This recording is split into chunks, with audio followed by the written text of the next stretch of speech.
Biology doesn't generate life. Consciousness is not caused by something in your head.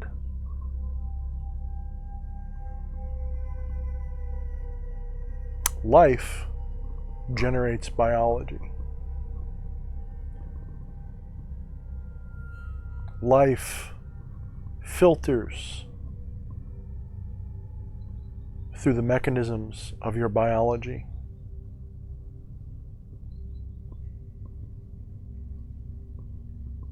Consciousness is a signal, and it is the source.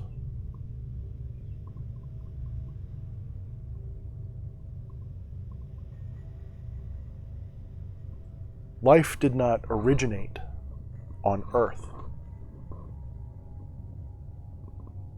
Life did not originate on another planet.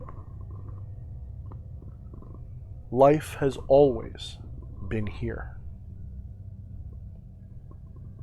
Life is a fundamental building block of reality. Life is the energy which generates the biological wave. And biology is a wave created by the energy of life.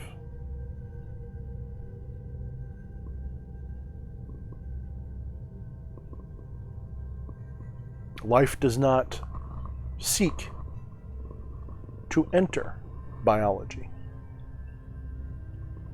any more than the wave in an ocean seeks to enter a wave.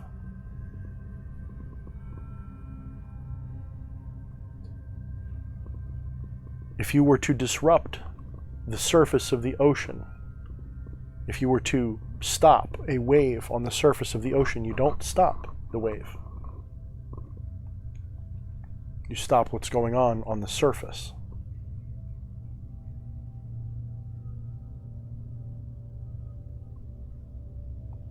The wave is not separate from the ocean.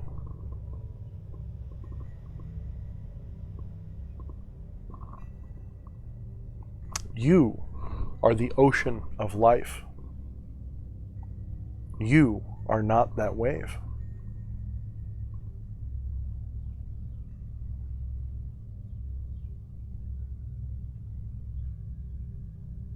Billions and billions of years ago, the universe as we understand it in a scientific perspective was condensed down into a small area.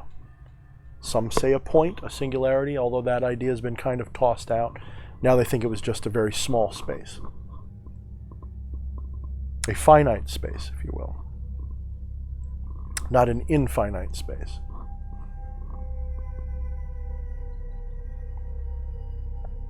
And then something happened, and reality expanded. And it expanded in an instant into a huge size. And as it cooled, it was dark because it was so hot and so dense, light couldn't penetrate through itself. And the universe, as it cooled, it expanded and had another expansion, a big pop. And the first rays of light began to filter and become what we now call the cosmic microwave radiation background, the CMBR.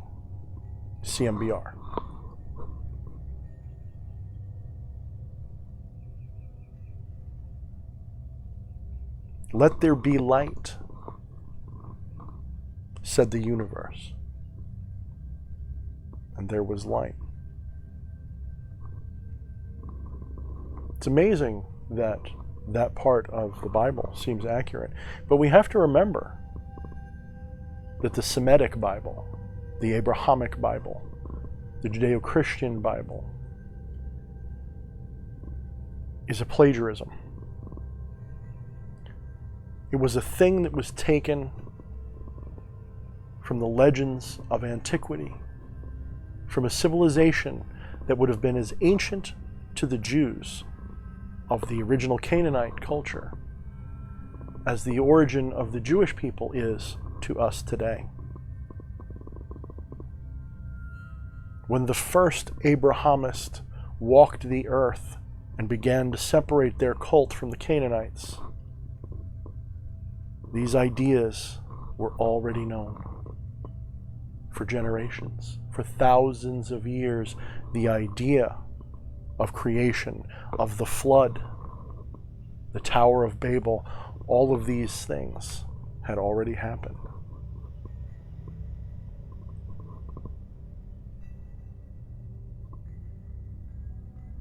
The culture that this comes from, primarily, is ancient Sumeria. And it is from ancient Sumeria that we get a glimpse into the ancient mind of man. We see through his mythology, his metaphor, and his allegory what man was dealing with in a spiritual way. These people were survivors of a cataclysm that was so far in the past that they turned it into a myth.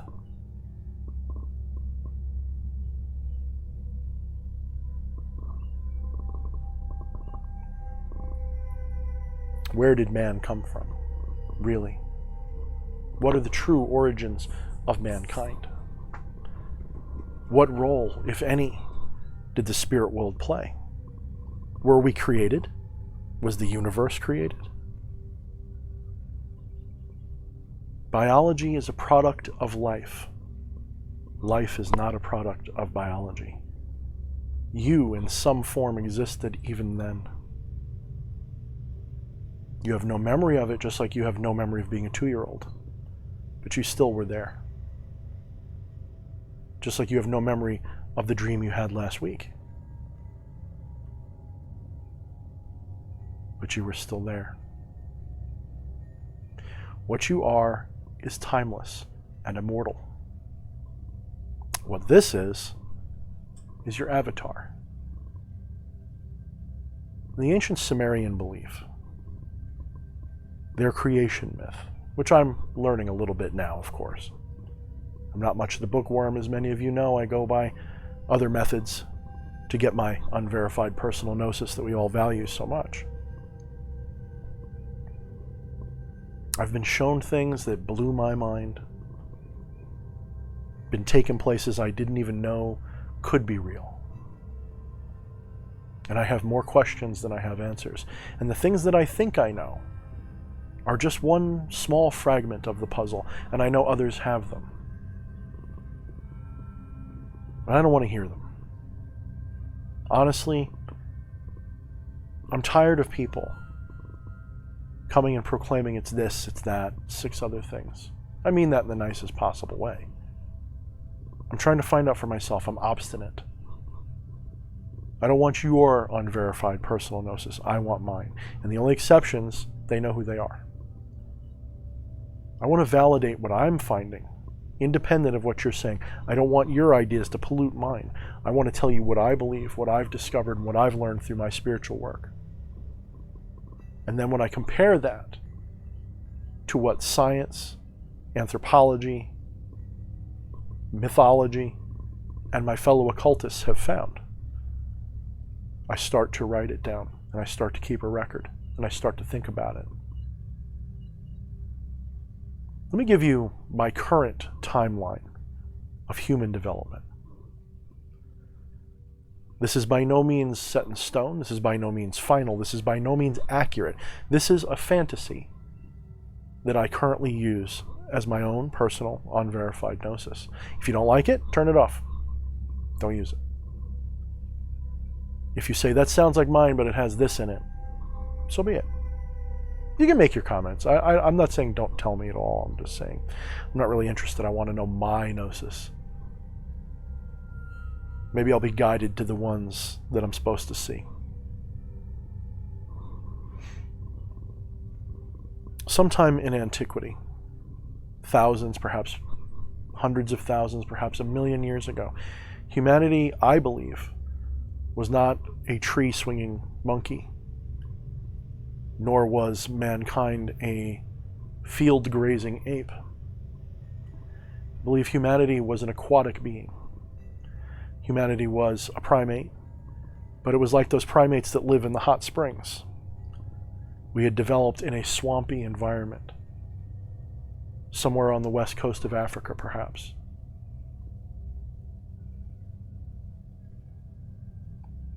These ancient hominids were more intelligent than a typical primate because life creates biology, and life wants to achieve complete and utter supremacy. Life wants to evolve into the perfect form. Life wants to become an embodied God avatar. Life wants to return to source in its own way without losing itself. Life, consciousness, mind wants to exist as a living God. It's probably done something like it in multiple places in the universe. But here in this little tiny pocket of reality, in this tiny little biosphere of Earth,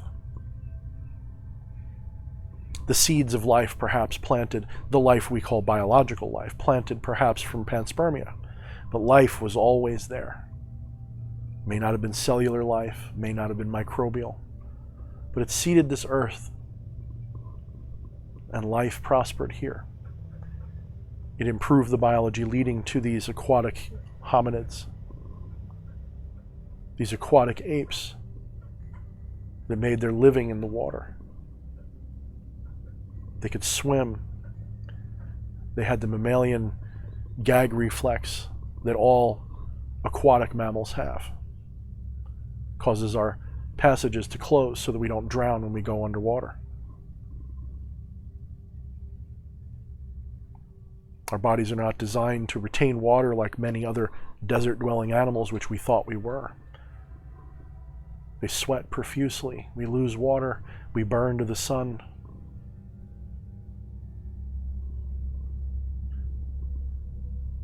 I believe mankind developed from these aquatic beings, or at least that was one of our ancestors, if not the primary one. Perhaps that was just one piece. And then maybe we did become prairie-dwelling apes. Maybe that's what happened. Perhaps. Maybe we left the swamps at some point. But the spirit world, the disembodied intellects, the gods, if you will, saw within man potential.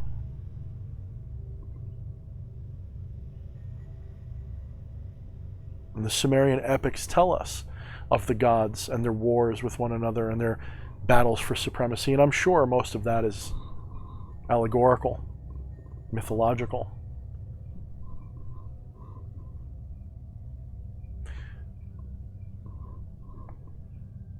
But the gods, I believe, did desire a slave in a manner of speaking. For the gods cannot feed themselves. They cannot experience mortal experience without a body. And their consciousnesses are too vast to fit in that of a squirrel, or a lion, or a wolf. At least not exclusively. At least not to the level that they possibly can. They want to experience reality as a living God. They want to wake up in a mortal body but have their complete intellect, whether that means magical powers of teleportation and all this kind of spooky woo Hollywood nonsense, or simply just embodiment. I think they were going for that. And over thousands, millions, however long of years, they guided development of these hominids, these humans, these ancient beings. And they bred us. As our brains expanded, as our brains became more conducive to resonating with consciousness, higher consciousness, as we began to develop self and identity, as our brains became more of a receiver, like an antenna for consciousness, they began to guide us one by one to breeding a certain way, to becoming perfect for them. And then there were Nephilim. And these Nephilim were perhaps the first and only embodied gods that have ever walked this earth. And these beings built the first civilizations as kings. The ancient Atlantean civilization, which I don't think was just one city, it was probably many. But the city of Atlantis, as we know it, I believe was on the west coast of Africa, around the Eye of Africa, the Recot structure. It fits perfectly. I can't imagine a more perfect geological object to be the site of what Plato, Socrates, described as Atlantis, which was already at least 9,000 years old to them. Plato talked about Atlantis being in around the year 10,000, 11,000, 12,000 BC. And from what we know that during that period there was quite a cataclysm that happened. It seems perfectly reasonable that there could have been a civilization that existed at that time. And some kind of perhaps celestial event, perhaps an asteroid or something fell into the Atlantic Ocean. Something happened, an earthquake. Anything. They caused such a tidal wave, such a tsunami, such a change in elevation that ancient civilization was washed away in a great flood. It didn't cover the whole known world, it simply covered their civilization fully. Their entire city of Atlantis just completely washed away. More than half of the continent of Africa was underwater for a period of time during the Elder Dryas. During this period of time when there was glaciation and everything was receding, there was this tremendous change. And during that time, it's very likely that this was not a dry, arid desert. This was a tropical world, full of life, full of potential. And this flood happens and wipes away everything. And those who survived on their little rafts, their boats, maybe it was just one boat, maybe it was many.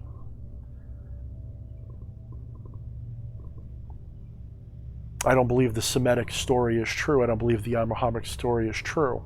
But I believe it is a plagiarism of a true story. And that true story is a memory, a forgotten myth, subject to the cultural concepts of Sumeria. People were washed away. They were washed away from their cities, and they tried to rebuild again. Perhaps there was an ancient city. I know they think they found where the Tower of Babel was, somewhere in Babylon, somewhere in Iraq, which is possible. But they put it much more recently. I believe the Tower of Babel was something that happened before Sumeria. The Tower of Babel was the last remaining Nephilim who survived that flood. The flood didn't wipe out the Nephilim. They were the kings of Atlantis, the Nephilim. They were there for a long time. They ruled everything. Many of the dark gods that we know today are their ghosts, more or less. They haven't been re-embodied because humanity has not been evolved back into that state. That bloodline died eventually. But as the Nephilim blood diluted, only a few of us retain any of it. Maybe that's why some people are more gifted at spiritual communion than others. Perhaps that's why. We retain a few fragments of that Nephilimic blood. We're able to channel the spirits more directly. Maybe that's my excuse. Maybe that's the excuse of others in the community who step forward and we seem to move with confidence and grace and power. Maybe that's why. Maybe because we have a fragment of that greatness within us. And we're able to channel these spirits willingly and not even realizing. I fully believe that those kings of Atlantis were avatars. Their bodies were empty of a normal human soul, if that makes sense. If there was one in there, it was cast aside and this godlike being stepped into it. Or maybe it was born into it. Maybe it wasn't something violent at all. Maybe it wasn't a possession. It was simply just,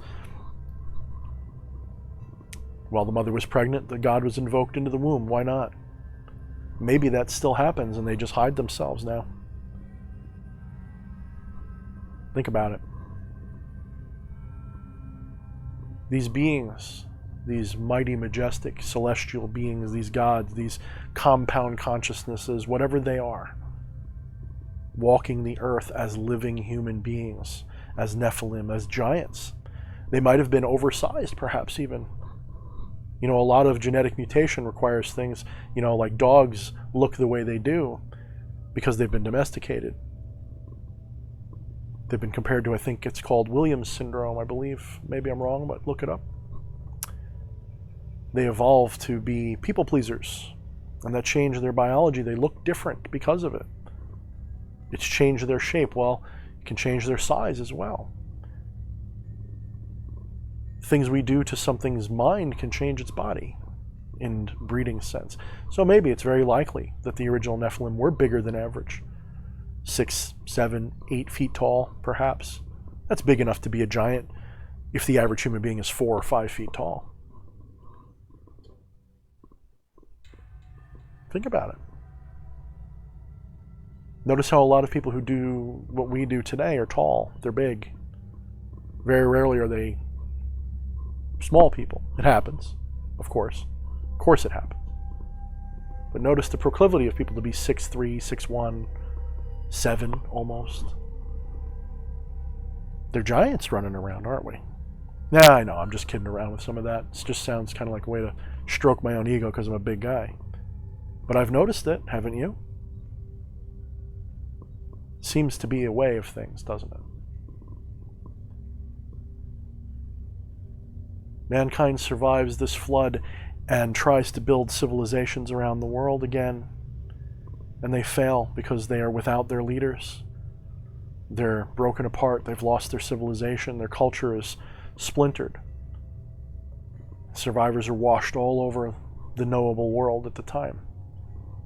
Maybe they start a new temple in Göbekli Tepe. They try to start over there.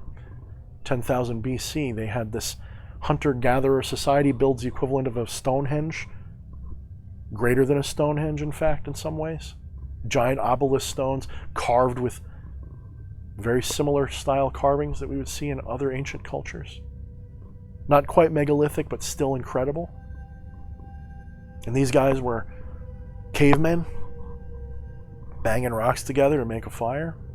They were cavemen who were hunter-gatherers, and this was just a place they put the bones of their hunt and their kills. This wasn't a sacrificial place to their gods. This wasn't something more fantastical. No. The Sumerians remembered something. Even if we call all of it allegory and metaphor and myth, they remembered something. And their memories teach us a lot about what we do today. Their gods formed the seeds for the gods of almost every culture to follow. Between the Egyptians and the Sumerians, there are syncretizations you can find throughout the Western and parts of the Eastern world, in fact, that can lead all the way back to these people. It's not a perfect one-for-one. There are many new gods that developed over the years, and many new expressions and faces and masks, as I call them. I think Michael W. Ford calls them deific masks. I've been calling them ego masks, egregoric masks. The Sumerians had an idol for almost everything at one point, a god for almost every idea. But they had several key gods, didn't they? And their epics and stories about the origin of mankind, where we even come from, talk about the slaying of the children of a dragon, the child of a dragon, Kingu, and his blood was used to perfect the human animal that was being created by Enki.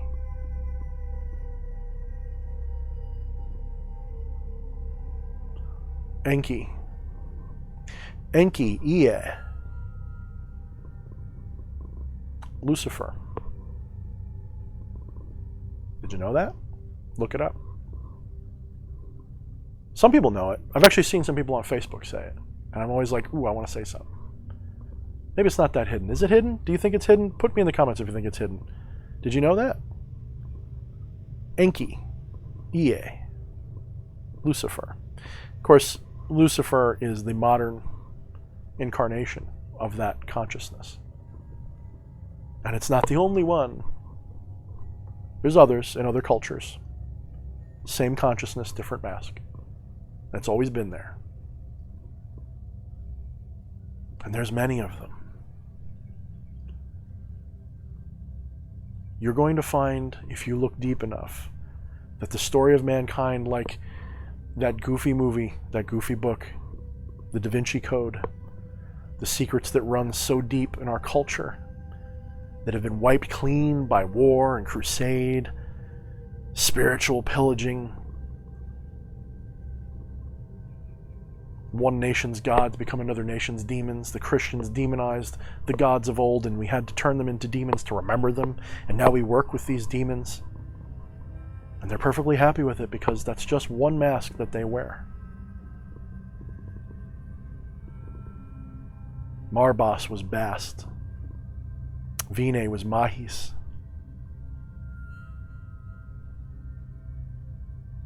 This story has been so polluted, convoluted, twisted, and ruined, and yet some of us, for whatever reason, are compelled. We're compelled like the movie Close Encounters when the guy makes the mashed potatoes and turns it into the Devil's Tower because he feels compelled to remember, to know, to do, to find something we've lost. Maybe it's that fragment of our DNA. Maybe we carry just enough that they work through us. For whatever reason, for whatever purpose.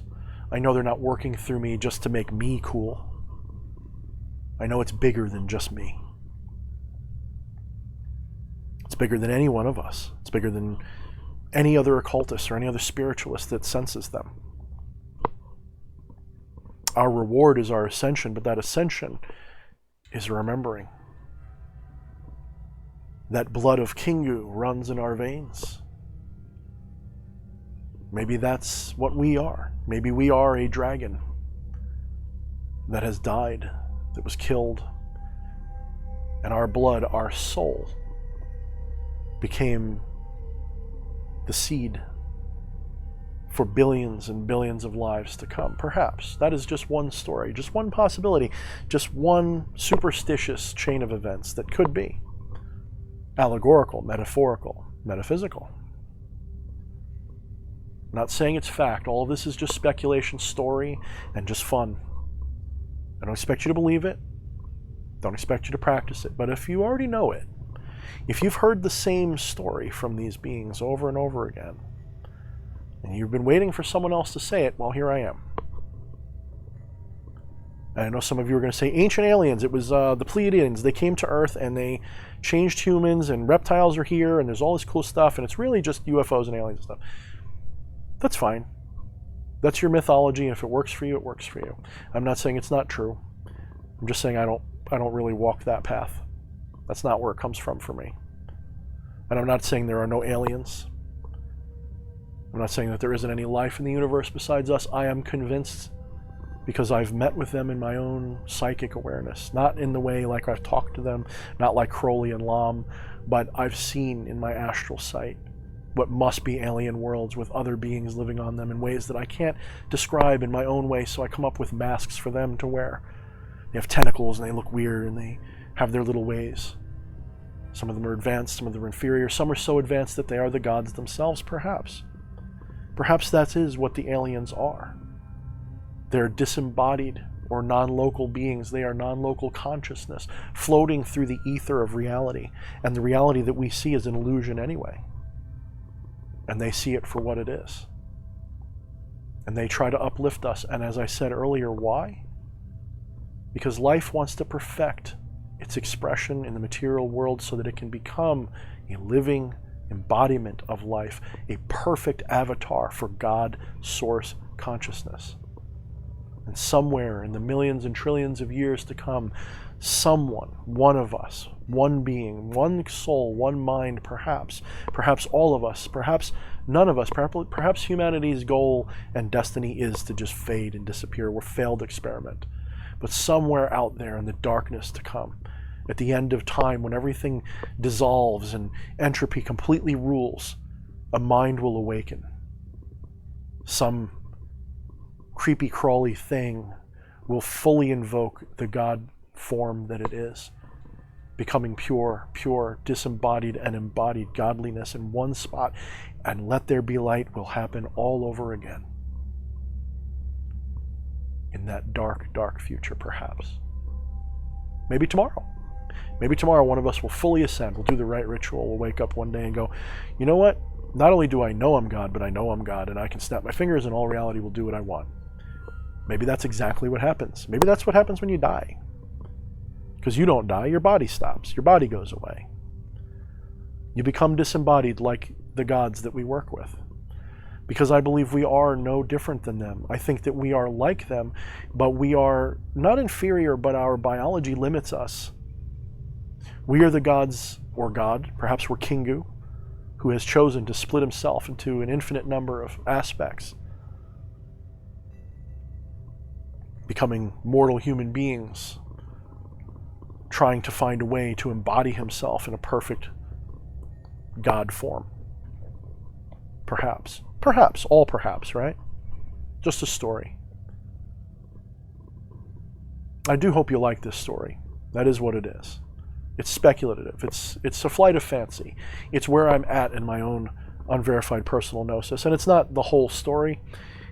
It's simply a part that I can tell you. I can tell you that humanity has tried to unite the material and the astral.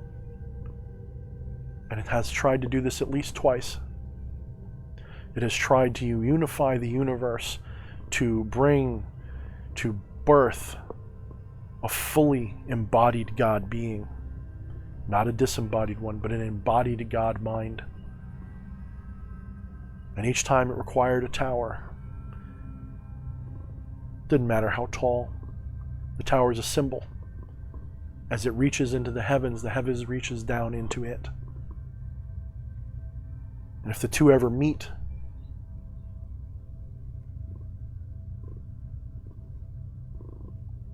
if the two spaces fully merge, if they do fully unite, it can become a bridge, perhaps, between worlds, between the astral and the material fully. So there is no difference, so that what one thinks becomes in the material. It is no longer a question of manifesting reality in the material world. The material world is simply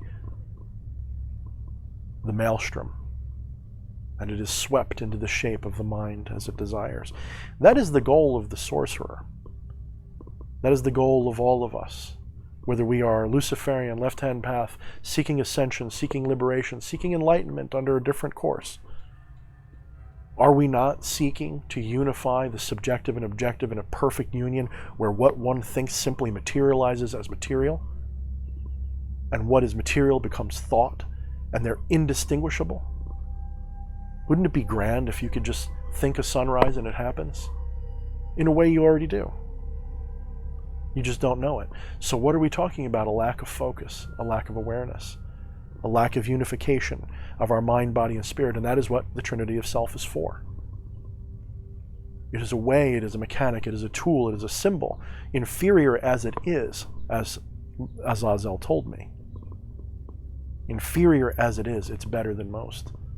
When it's fully understood how we can align our mind, body, and spirit, and then bring the subjective and the objective together in a moment of manifestation.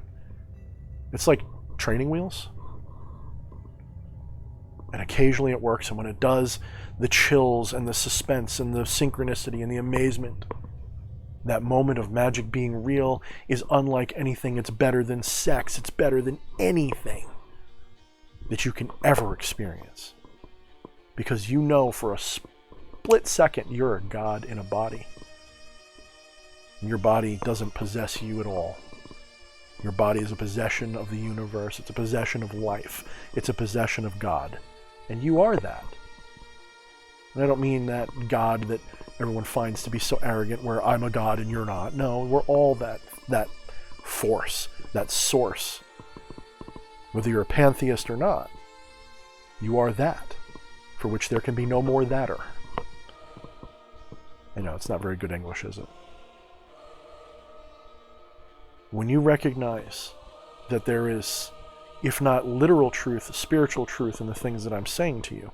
If you recognize that the story that I'm telling you, although it may just be a flight of fancy, even if Atlantis never existed, even if there was never anything, even if we could go back in time with a time machine and see I'm completely wrong, your intuition says I'm right somehow, doesn't it? I might not be right about the details, but I'm right about the symbols. Take what I'm saying, take the story I gave you, and remove the literal meanings of the words.